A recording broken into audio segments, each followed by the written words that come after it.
February 1983, Jingpo Lake, Heilongjiang. Ice suddenly split. 7 fishermen and a motorized ice sled plunged into a deep crack after 3 fruitless days. Rescuers got no trace, yet a hydrology station 5 kilometers away kept receiving lakebed Morse distress signals. After verification, the call sign and equipment code used belonged to a survey hovercraft that sank in 1959. Around 6 a.m., February 11, 1983, near Jingpo Lake Sandawa, ice cracked abnormally. 7 from the county fishery team's 3rd squad, with a modified Liu 7 ice sled, were swallowed by a widening crack in 10 seconds. Watched. Ice fissure reached 4 meters wide, seemingly bottomless. Lake water surged up, then refroze.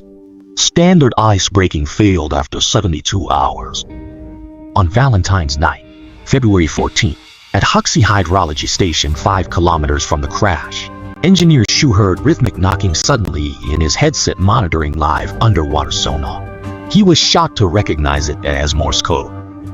The message read, "Sinking vertically, cabin pressure stable, oxygen limited. Signal source depth reads 62 meters on lakebed, far beyond Jingpo Lake's known 45-meter max." Province sent expert team arrived, bringing more advanced equipment today. Early February 16, the signal returned again with more, saying, "We're the Eugen expedition team. The coordinates are wrong." Archives show Eugen was an experimental hovercraft for a 1959 joint Sino-Soviet expedition.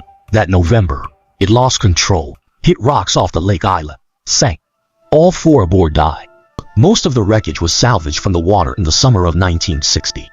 A veteran tech confirmed the signal's frequency and coding matched the Soviet AT-47 underwater acoustic communicator fitted on Eugen then. Only 10 of this model were built, yet its wreckage sits preserved in Harbin Shipbuilding Museum storage.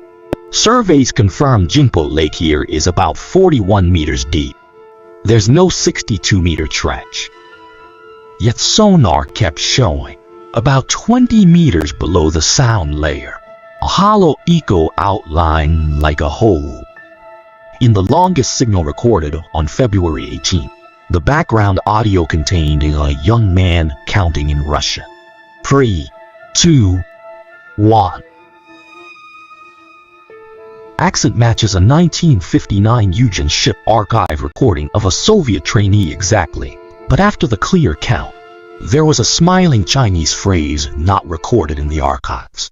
"Fooled you, didn't I? Signal cut off." Officially, complex waters caused sonar echoes and device crossed off, and stressed crew misread the signals there. By March as thought, the crash site ice melted naturally.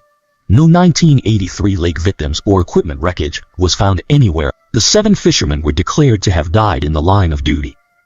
However, during lake dredging in 1985, in the silt about 3 meters below the normal lakebed depth, the engineering team dug up a severely corroded but clearly identifiable propeller blade. Forensic tests confirm its metal and casting match exactly the Liu 7 ice sled's parts. But corrosion looked like it had soaked underwater over 20 years. This evidence was never made public and remained stored in an institute specimen room. Label: Lakebed Anomaly Sample 8504 only. Secret logs say that since 1983, on frigid winter nights, Jingpo Lake's ice sometimes shows neat geometric lines, as if from beneath, yet they vanish fast whenever anyone investigates closely. Old fishermen whispered privately, "If you hear a thumping sound on the ice, like a hammer hitting it, do not respond. It might be the people below calibrating their coordinates."